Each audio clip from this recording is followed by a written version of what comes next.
The combination of needing to try some new pieces and injuries piling up led to the West Virginia Mountaineers playing some new faces in the game against Baylor.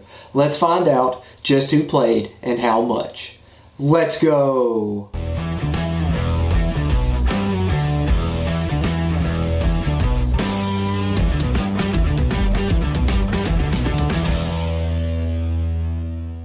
What's going on, Mountaineer Nation? Welcome back into the Country Roads Webcast. As always, I'm Jordan Cruz. Just wanted to give you a quick reminder, if you would, do us a favor, hit that like button, give us that thumbs up on this video. That'll help its performance as well as future videos performances here on the channel. And speaking of the channel, if you're not subscribed yet, go ahead, scroll down, hit that red subscribe button. Helps us, helps you, helps get more of this Mountaineer football content out to Mountaineer Nation. Also, one of the best ways to help us here at the Country Roads Webcast is to check out our merch store. Maybe buy you a hat, shirt, coffee mug, sticker, button, you name it. You can find it with the CRW logo there, and that's linked in the video description down below.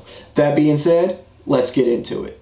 Alright, so with West Virginia playing some new faces this week, it gave me the idea to start a little bit of a new series that I'm going to try and do weekly here called Snap Counts, where we talk about some different players that maybe have not played a lot, getting in on the game and how much they played, and break down, just as the title suggests, some of the snap counts for the West Virginia Mountaineers in their previous game, this one being against Baylor. And also I want to talk about the starters for each game. So let's kick it off here with the starters for the Mountaineers on offense against Baylor.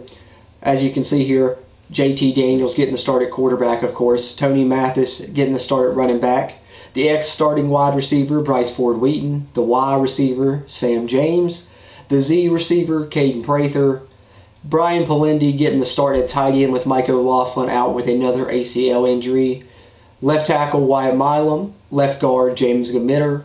Center, Zach Frazier. Right guard, Doug Nestor. And then getting the start at right tackle was Jaquay Hubbard. But he didn't get all the snaps there. We'll get to those snap counts here in a minute. Before we do, let's look at who started the game on defense for the West Virginia Mountaineers in this game against Baylor. And here we are. Defensive end, Sean Martin getting the start there. Nose tackle, Jordan Jefferson. Defensive tackle, Dante Stills. The bandit was Jared Bartlett. The Mike linebacker, Lee Koba. Getting the start at will linebacker was Exree Lowe. Getting the start at spear, Davis Mallinger. Then the two corners were Rashad Ajayi and Wesley McCormick to start the game. Free safety, Aubrey Burks, and then the cat safety was Marcus Floyd. So that's a look at the starters for the West Virginia Mountaineers in this game. Let's get into the snap count, see how much some of these guys played, and some of these fresh faces that we got to see on both sides of the ball here. Okay, so offensively for the Mountaineers, some standouts when it comes to snap counts. I think Grayson Malashevich, we did see him on the field for one snap, actually. Haven't seen him too much this year. They're an inside receiver. And then we saw Garrett Green get 3 snaps in this game. One time he lined up in the backfield beside JT Daniels and called a pass in on one pass play. The other 2 designed runs for him. So 3 snaps for Garrett Green, 2 run plays and 1 pass play. Then we saw Preston Fox get 12 snaps at wide receiver, which I thought was rather interesting.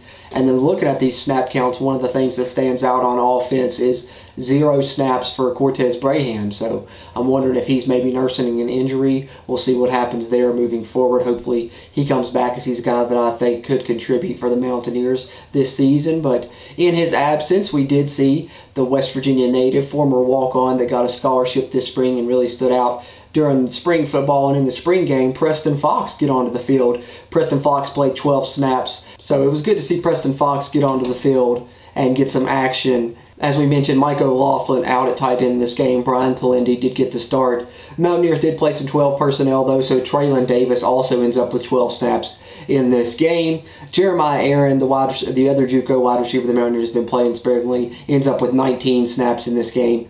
And Justin Johnson, splitting time with Tony Mathis at running back, ends up with 24 snaps. And then everything else pretty much par for the course as far as what we usually see. As I said, the one thing is right tackle, the position there. Jaquay Hubbard, Brandon Yates, almost 50-50. Jaquay Hubbard gets the start, but Brandon Yates ends up with a few more snaps actually, as Brandon Yates has 39 snaps for the Mountaineers in this game, whereas Jaquay Hubbard was on the field for 35 snaps. Let's flip it over and talk a little bit about the defense. All right, defensively, the one thing that we talked about in the opening was injuries kind of mounting up for the Mountaineers, it seems a little bit. That is definitely true on defense, as Wesley McCormick, a corner that started the game for the Mountaineers, only plays 7 snaps before he goes down with an injury. Andrew Wilson-Lamp, who then comes in, plays 12 snaps, but is ejected for targeting. He'll be out for the first half of the Mountaineers' next game. So then you end up with, of course, 33 snaps for Rashad Ajayi, that cornerback spot. But Jacoby Spells, with some great experience there in his college career, filling in, once McCormick went down with the injury, and, once Wilson Lamp was out as well, Jacoby Spells finishes the game actually with 64 snaps, the 3rd most snaps on defense for the Mountaineers. So that was surprising to see, and something that I was really pleasantly surprised with. I think he's getting a lot of experience, and it's really going to benefit him throughout his career here at West Virginia. Most snaps on defense went to Aubrey Burks at 72, and I think rightfully so with the performance that he showed in this game. Interception, a forced fumble, and was around the ball a lot, and has been at times when he's been in there at free safety. Battled injury part of the season, but seems like he's really starting to get it together there at that safety position. And then, of course, Dante Steele's second most with 65 there, mainstay on the defensive line. Lee Koba, 63 snaps, and Marcus Floyd, 60 snaps. So those are kind of your top guys there that are mainstays on the field on defense for the Mountaineers, for sure, especially in this game. And so that's kind of what stands out to me snap count-wise. Other guys that got into the game for the Mountaineers, Mike Lockhart got 18 snaps. Lance Dixon with 18 snaps at the will linebacker position, backing up Edgerly Lowe. Hershey McLaurin with 21 snaps there at the cat safety position. Eddie V, 23 snaps along the D-line. Linnell Carr, 25 snaps, splitting time with Jared Bartlett at the bandit position. And then Malachi Ruffin had to come in late for the Mountaineers at corner. As I said, injuries mounting up, targeting as well. He's a guy that they had tried to transition to safety. Had to come back to corner for this game, and he played 26 snaps for the Mountaineers at the cornerback position. And then Taj Alston filling in on the defensive line there.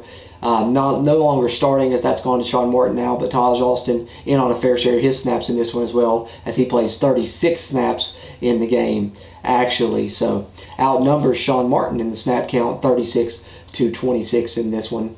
Both of those guys making an impact along the defensive line. But that's just a look at kind of the starters for the Mountaineers in this game and some of the standout numbers as far as snap count wise, in my opinion.